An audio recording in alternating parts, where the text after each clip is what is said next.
Here's another video that will show you how to put a layout together in InDesign. In this case, we're going to do a magazine layout. We did the background for this magazine layout in the last video tutorial that we had. So I'm going to make a new document here in Adobe InDesign.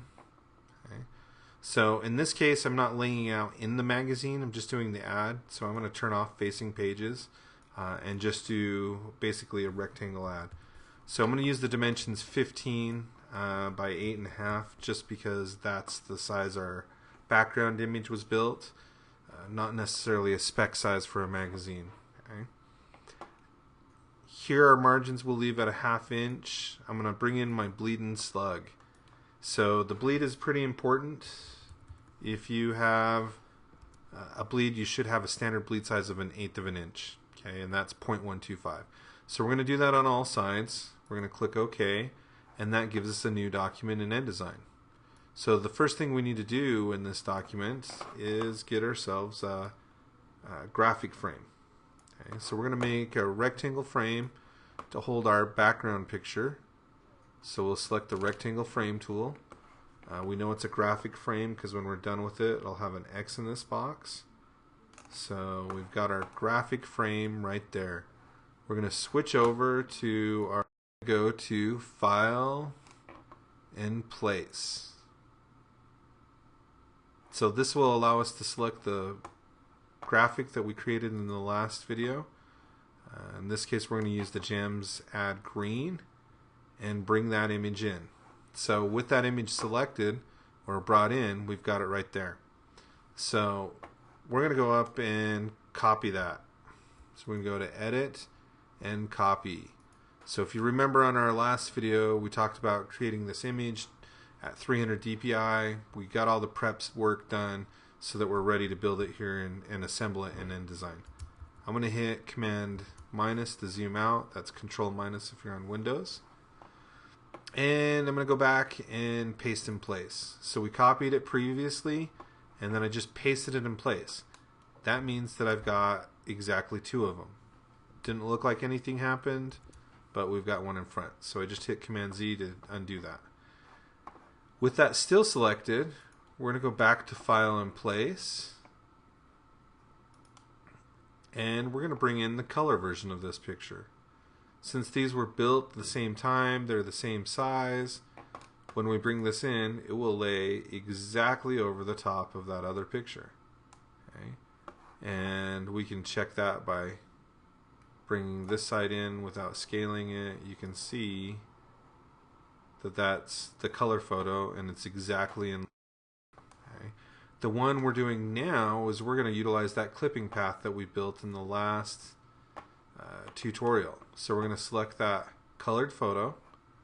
We're going to go up to Object, go down to Clipping Path, and Options. So here we can turn that to the Photoshop path. As soon as I click OK, you notice it isolates just the headphones. And we're colorizing or emphasizing just the headphone gear. Okay, so that'll add to our mock headphone ad we're doing here. So that's the first part. That's how we bring in those images. That's how it will work. We could have used the purple one or different ones for that background. Kind of fun to play with. So the next thing we need to do, we probably should save this. The good rule of thumb for InDesign is save early and save often. So we're going to go ahead and save this. Typically that should be organized somewhere with those photos. Those photos need to travel together. They are linked.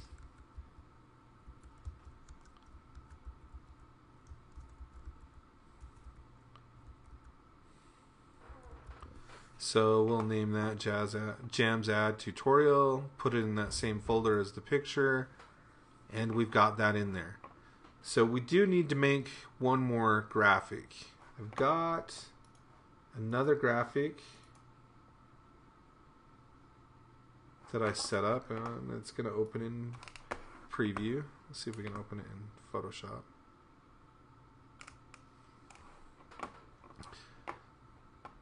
So we've got this basic headphones photo in here. I'm going to go ahead and bring that into Illustrator and do a quick live trace. I've got another video on live trace, but we'll do a quick review. If we can get Photoshop to not bug out here. So I'm in Illustrator. I'm going to make a new document. And we can just do it standard size letter. Okay, and I'm going to bring in, can place that image. Something quit.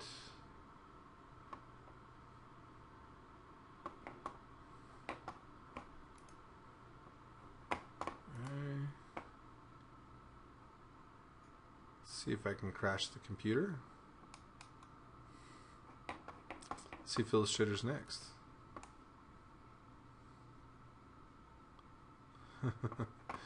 Maybe so. Too much at once.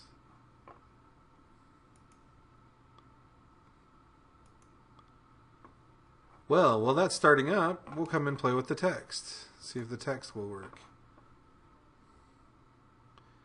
So we're going to start a new text box.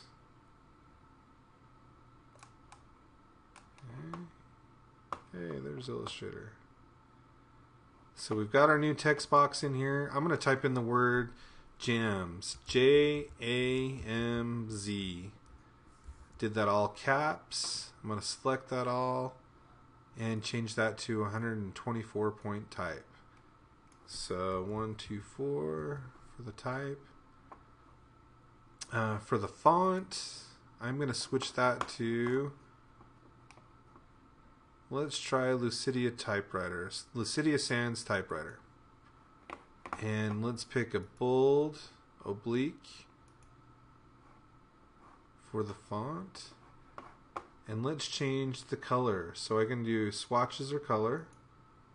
Let's change it. So with this one active, the T's in front, we're going to click paper. That will change it. Should be white. Now when I deselect it, you can see we've got the typography there.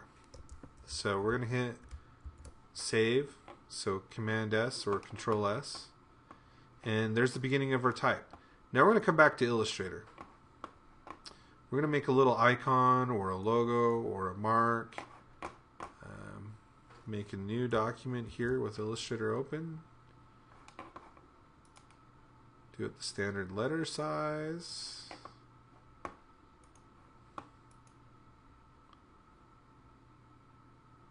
Okay, so we've got that there.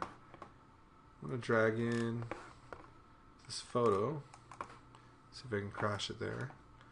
So there's the photo right there. We're going to do, probably should scale it.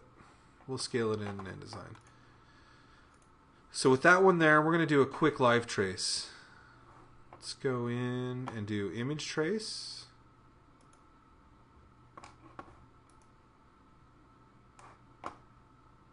Let it do its thing.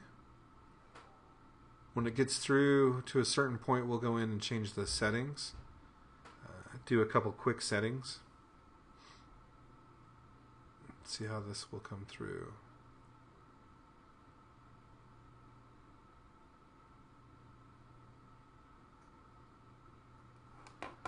It is crunching, taking some time.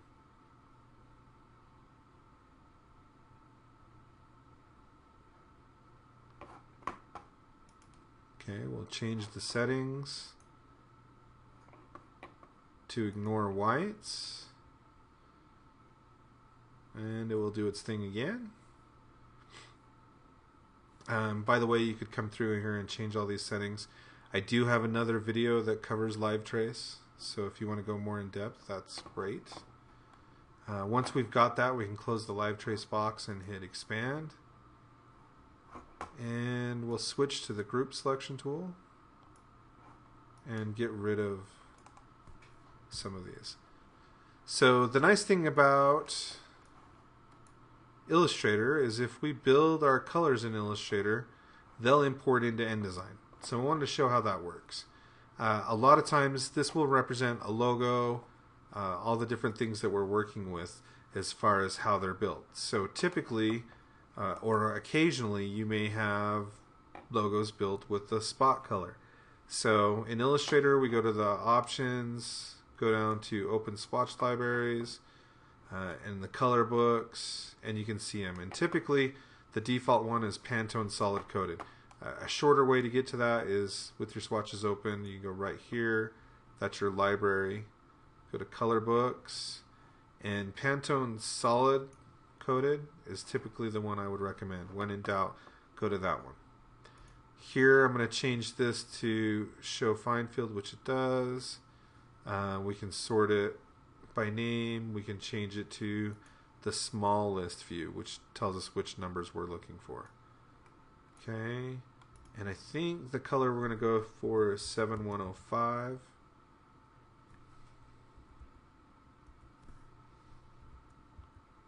Maybe not. So I had,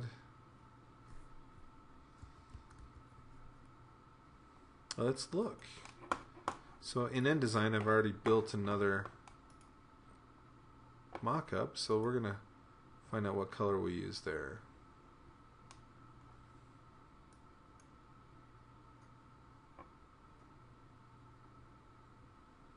Bring that in, 7501. Try that one more time. So in Illustrator, 501, and there it is. So if we assign it to that color, it'll put it in Illustrator. Notice the spot color in Illustrator is designated with that little notch out of the bottom right corner. Okay. So with that ready, we're going to go ahead and save that. So we're going to go File and Save As. Typically you want these to be, I recommend that you use Illustrator EPS files. And maybe if it doesn't crash. So use the Illustrator EPS files. I've pre-made this so we can bring this in if we can get it to disappear. So I've already pre-made that logo. Really having a fun time with my Adobe stuff today. So in InDesign, I'm going to make a new graphic frame, and we're going to import that image in. So file and place, basically, and we're going to bring in that headphones. Now I saved it as an EPS file. Unfortunately, you didn't get to see that because the software crashed, but we'll bring that file in, and it has that color already in it. So the nice thing is once you import that in, it's right there. It adds it to your swatches in InDesign. I'm going to go ahead and save this just in case this one crashes. That adage, save early, save often, really comes in handy here.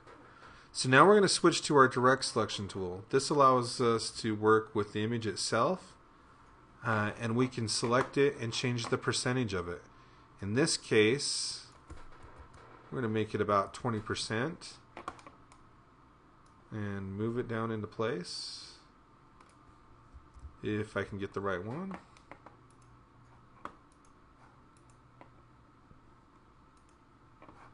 So we'll switch. If you can't select them like this, you can always go up to Object, Fitting, Center Content, and that will center it. So a little shortcut for you to be able to move that around when you start having trouble. Okay. Move that into place.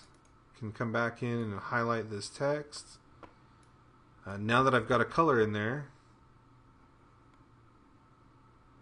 I can assign it that color. So that's pretty handy. A little bit of text, and we should be set. So what I'm going to do now is I'm going to make a body text box or frame. And I'm going to line that up with the top of that text. and we're going to insert some filler text. So I can go insert, type, let's see, fill with placeholder text. And that will give me the lorem ipsum. Now you can't see it, it's all black, so we'll highlight that text and change it to this Pantone 7501. Okay. Format that font, change it to the font you want, and I'm going to press W on my keyboard just to get a preview of what it looks like. So that's the basic layout, that's how it works. Remember, save your work early, save it often in InDesign, and when it crashes, you'll have it there for you.